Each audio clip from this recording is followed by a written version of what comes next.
Bonjour, bienvenue à Inspiration.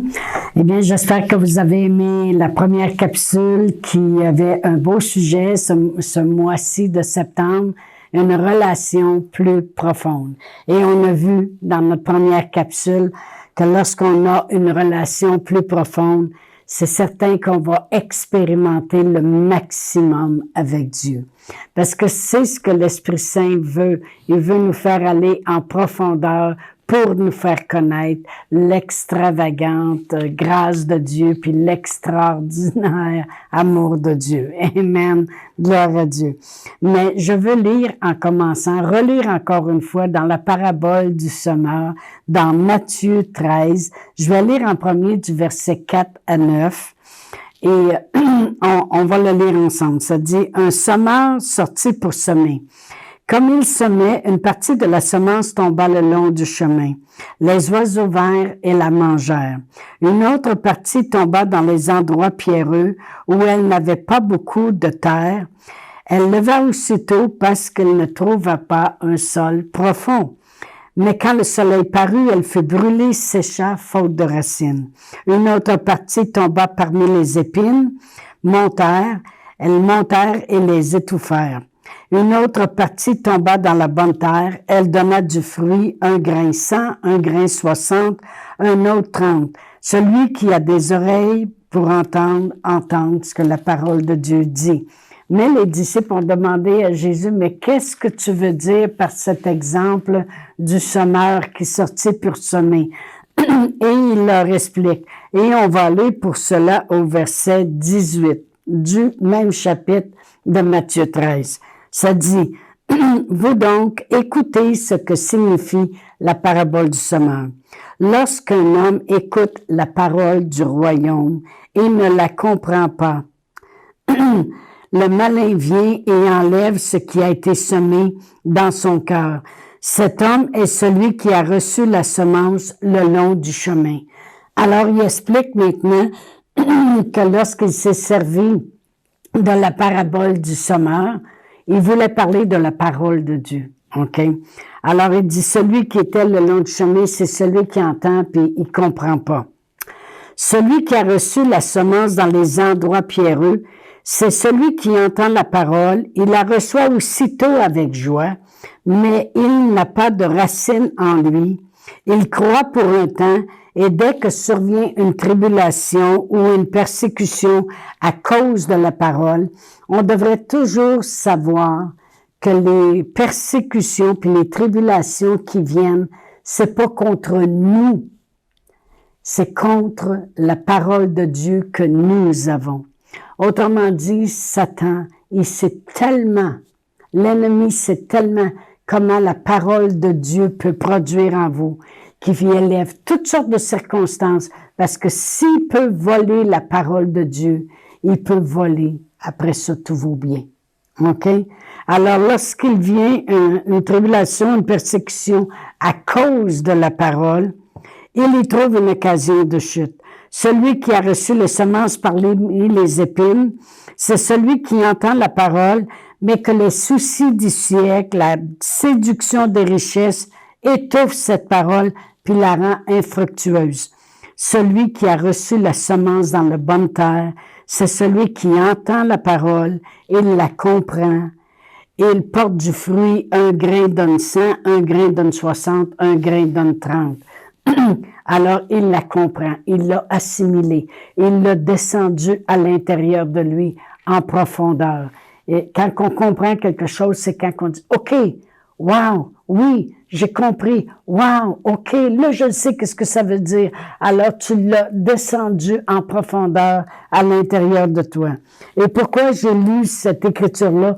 Parce que je veux que l'on voit dans cette capsule-ci que aller en profondeur, une relation intime, profonde avec le Saint-Esprit, il va nous emmener, il veut nous emmener, il doit nous emmener en profondeur dans la parole de Dieu.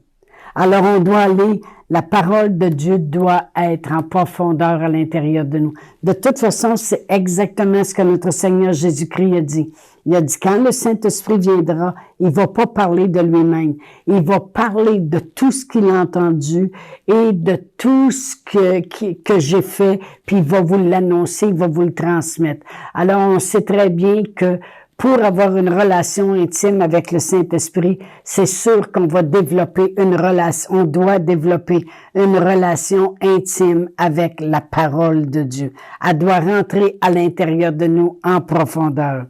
C'est d'ailleurs ce que Dieu a dit à Josué de faire s'il voulait réussir, s'il voulait expérimenter le maximum de qu'est-ce que Dieu avait pour son peuple. Lorsque je vais dans Josué 1:8, ça dit que ce livre de la loi ne s'éloigne point de ta bouche. Il parle à Josué, il dit, écoute Josué, et que ce livre de la loi ne s'éloigne point de ta bouche. Médite-le jour et nuit, rentre profond dedans. Puis ça va te permettre d'agir fidèlement selon tout ce qui est écrit. Car c'est à ce moment-là, que tu auras du succès dans tes entreprises, c'est alors que tu réussiras. Autrement dit, l'entreprise que lui, Josué, avait à faire, c'était de prendre tout le peuple de Dieu qui a erré pendant 40 ans dans le désert, puis les faire rentrer dans toutes les promesses de Dieu. Dans la terre promise, là où coule le lait, le miel, de conquérir, de réussir, d'avoir le maximum. Il dit, pour ça, il va falloir que tu ailles profond dans la parole de Dieu. Il va falloir qu'elle soit en profondeur à l'intérieur de toi. Il va falloir que tu la médites jour et nuit. Il va falloir qu'elle soit dans ta bouche. C'est ça, il va falloir que tu parles. Tu ne pourras pas parler des circonstances. Tu ne pourras pas parler de qu'est-ce qui se passe. Tu ne pourras pas parler comment ça va mal. Tu ne pourras pas. Tu vas falloir tailler la parole de Dieu. Il va falloir que ça soit ancré profond à l'intérieur de toi. Parce que vraiment, le livre, la Bible, ce n'est pas un livre à propos de Dieu. C'est un livre où Dieu nous parle. Dieu dit, je prends soin de toi. Je t'aime, je t'ai sauvé. Je t'ai tellement aimé que j'ai envoyé le Seigneur Jésus, je te le dis. Je suis un bon berger. Un bon berger prend soin de ses brebis. Même Jésus le dit lui-même, le bon berger donne sa vie pour ses brebis. Celui qui croit en moi, il va faire les œuvres que je fais. C'est Dieu qui nous parle continuellement. Il nous dit les choses que lui veut et peut faire dans notre vie. Amen. C'est la parole qui nous amène au succès et à la réussite. Mais il faut aller en profondeur. Amen. Lorsque j'ai lu la parabole du semeur que je viens de lire dans Matthieu 13, je vais juste réitérer les versets qui disaient que lorsque la parole, la semence tombe le long du chemin, amen, autrement dit, c'est ici et là. Si tu reçois juste la parole ici et là, tu n'es pas assidu à où Dieu t'a emmené, parce que c'est Dieu qui place les gens dans l'Église. OK? C'est Dieu. C'est Dieu qui ajoute à l'Église ceux qui sont sauvés. Il va dire, va là, puis laisse-toi instruire. OK? À ce moment-là, si toi, tu dis non, puis t'entends juste ici et là, tu es le long du chemin, puis tu vas te faire voler la parole. Aussitôt qu'il va y avoir une tribulation, la parole de Dieu est déjà partie. Elle ne rentre pas à l'intérieur de toi, c'est celui qui ne la comprend pas. Tu la comprendras pas comme tu devrais comprendre, parce que c'est juste en surface, ici et là. Et lorsqu'il parle des endroits pierreux, autrement dit, le sol qui n'est pas profond, c'est une terre, il dit que c'est un endroit où ce que les gens reçoivent avec joie, pour un temps, avec joie, mais il n'y a aucune profondeur. C'est juste en surface. Et c'est ce qu'on a lu. Et ça, je veux prendre un petit temps sur celui-là parce que Ça dit au verset 20 de Matthieu 13, « Celui qui a reçu la semence dans les endroits pierreux, c'est celui qui entend la parole, la reçoit aussitôt avec joie. » C'est pareil comme une semence que tu mets en terre, puis il n'y a pas de profondeur, elle sort tout de suite. OK? Tu dis, oh, ça pousse vite. Oui, mais il n'y a aucune profondeur. Et il la reçoit aussitôt avec joie, mais il n'y a pas de racine en lui.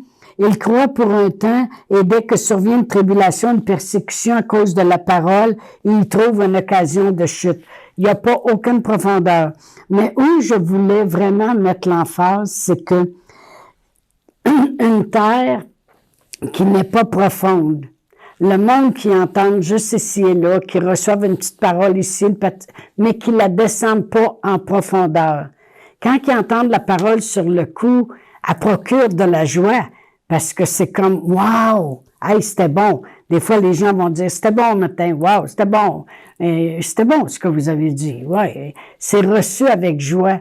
Mais si elle ne descend pas en profondeur, eh bien, la joie non seulement elle ne restera pas, parce que quand une tribulation va venir, ça va voler ta joie tout de suite. Tu vas te dire, je pensais que ce que j'avais entendu, c'est ça qui arriverait, mais on dirait que moi, c'est le contraire. Ben, c'est ça, la joie reste pas longtemps. Et aussi, il y a une chose importante, elle ne se transforme pas en allégresse. Puis ça, je voudrais expliquer qu'est-ce que je veux dire.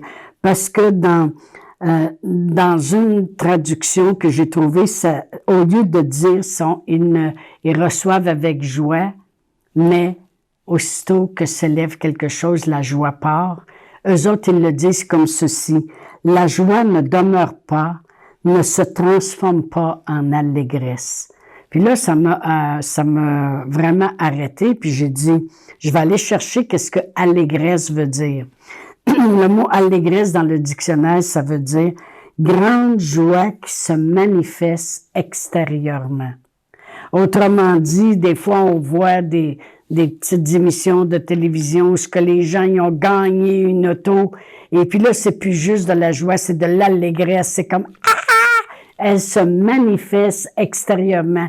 C'est lorsque tu sautes de joie, tu cries de joie, t'es dans l'allégresse parce que c'est profond la joie que tu as de voir qu'est-ce que la parole de Dieu peut faire à l'intérieur de toi.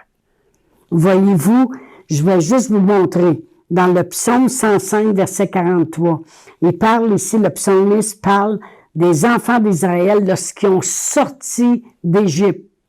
Ça dit, il fit sortir son peuple dans l'allégresse, ses élus au milieu des cris de joie. Avec la grande manifestation de qu'est-ce qui se passait, du Dieu grandiose qui était manifesté cette journée-là, ils ont sorti, pas dans la joie, mais dans l'allégresse. Autrement dit, ils sautaient, ça dit, ces élus au milieu des cris de joie. Il y avait des cris de joie, ils chantaient, ils sautaient. C'est l'allégresse. Qu'est-ce que je veux arriver à dire? C'est que si tu reçois la parole, mais tu la descends pas profond, oui, quand tu viens de l'entendre, ça a créé une joie parce que, wow, ouais, c'est bon, tu sais, là, Jésus est venu et puis l'onction était sur lui pour que les pauvres entendent une bonne nouvelle. Ça crée de la joie pour que les cœurs soient guéris, puis les aveugles voient, ça crée de la joie. Mais si tu le descends pas en profondeur, ça ne créera pas l'allégresse quand tu vas voir le miracle. OK? Je l'explique comme ça. C'est comme les Israélites, lorsqu'ils ont sorti, ils ont vécu l'allégresse de la grandeur de Dieu. Si la parole de Dieu reste en surface, elle crée de la joie, il arrive une tribulation, tu perds la joie. Mais si la parole de Dieu est descendue en profondeur, elle va produire au maximum, comme j'ai expliqué dans ma première capsule, mais elle va t'amener dans l'allégresse. Elle va t'amener dans une manifestation extérieure où ce que tu vois la main de Dieu. Et c'est là que l'allégresse, ça veut dire que c'était pas rien que je l'ai entendu puis ça a créé de la joie puis je me l'ai fait voler. C'est je l'ai entendu, je l'ai descendu à l'intérieur de moi en profondeur et à ce moment-là, j'ai vu la main de Dieu, ça a créé l'allégresse. Amen. Et je voulais vous montrer que dans Jérémie 15:6 aussi, voici comment il parle. Il dit, j'ai recueilli tes paroles et je les ai dévorées. Ça veut dire, je les ai pris, pas juste en surface. Je les ai mangés, je les ai avalés, je les ai dévorés, je les ai dégustés, je les ai reçus. Il dit, tes paroles ont fait la joie et l'allégresse de mon cœur. OK? Ça veut dire que quand on descend la parole de Dieu en profondeur, à l'intérieur de nous, c'est pas juste une joie. C'est plus que ça. C'est qu'elle va se manifester parce qu'elle est en profondeur. Puis comme j'expliquais dans ma première capsule, quand les tribulations s'élèvent, nous, on a une relation profonde avec Dieu. Alors, on va puiser dans cette relation, puis on va chercher le miracle. Et ça fait que ça nous amène dans les cris d'allégresse. Pourquoi? Parce qu'on voit un grand miracle se manifester. Voyez-vous, l'apôtre Paul, lorsqu'il chantait des louanges en prison dans Acte 16, vous lirez toute l'histoire, mais lorsqu'il chantait des louanges, puis il a vu le grand miracle de Dieu, c'était pas juste une joie qu'il y avait, c'était de l'allégresse. C'était maintenant, wow! C'est une manifestation extérieure devant justement les grands miracles que Dieu fait à cause de la profondeur qu'on a de la parole de Dieu. Amen. J'ai marqué, on entend avec joie, et lorsqu'on reçoit la parole à profondeur, on expérimente l'allégresse. On l'entend avec joie. Lorsqu'elle descend en profondeur, on expérimente l'allégresse. Amen. Cette grande joie qui se manifeste extérieurement. J'ai marqué, on ne veut pas juste ressentir la joie, mais plutôt l'allégresse de la parole de Dieu reçue en profondeur. Amen. Gloire à Dieu. Et après ça, il parle d'une terre où que c'est étouffé par les séductions des richesses, par les inquiétudes. Puis ça, c'est une terre mélangée. Ça veut dire que c'est pas une terre qui est bien nourrie avec les bons ingrédients. Moi, je me souviens quand on voulait faire pousser les tomates, il disait, faut que vous mettiez de l'engrais dans votre terre puis la nourrir comme il faut. Mais quand c'est une terre mélangée, ça, c'est une terre où on entend la parole de Dieu, mais on écoute aussi n'importe quoi. On écoute autant les nouvelles de la télévision, on écoute tout ce qui se dit, tout ce qui se passe dans le monde, et on mélange, et même on entend des enseignements des fois qui sont négatifs, qui sont avec du poison. Vous savez, lorsque j'étais jeune chrétienne, j'ai entendu un enseignement, puis il disait, si vous voulez tuer un chien, supposons, si vous mettez du poison dans un plat, il ne mangera pas. Parce qu'il va le sentir, puis il va savoir que c'est pas bon. Mais si par contre vous prenez une belle boulette de viande, puis vous mettez le poison à l'intérieur, puis vous faites une belle boulette, puis vous la mettez là, il va se laisser prendre, puis il va manger la viande, puis il va manger le poison avec. Faites attention à qu'est-ce que vous entendez, parce qu'il y a beaucoup d'enseignements qui ont du poison avec. C'est mis dans une belle boulette de la parole de Dieu, mais il y a un poison à l'intérieur, OK? Ça, c'est la terre où ce que il pousse, où ce que la séduction des richesses, les soucis du siècle étouffent la parole, la rendent complètement infructueuse.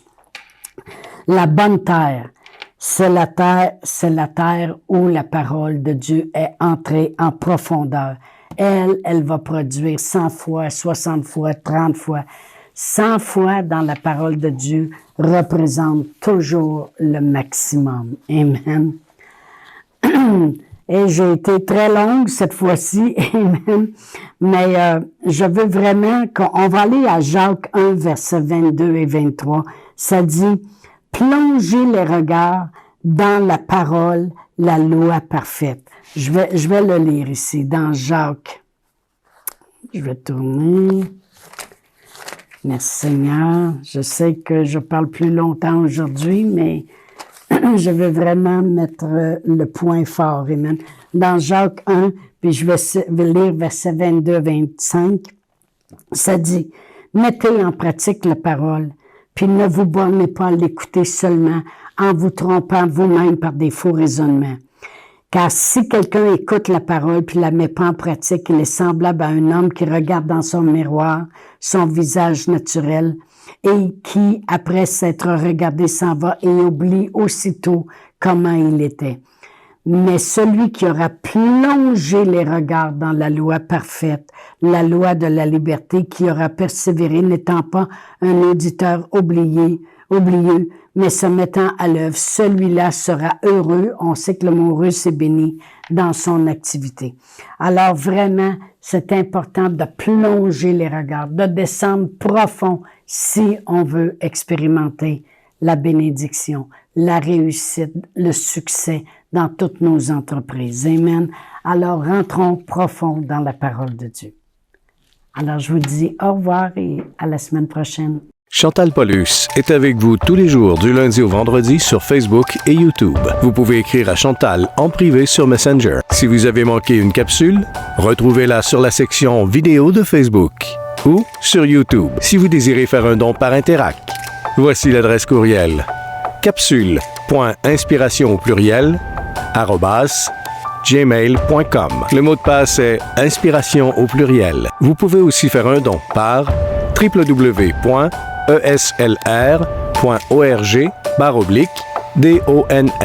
Veuillez indiquer en mémo Capsule Inspiration.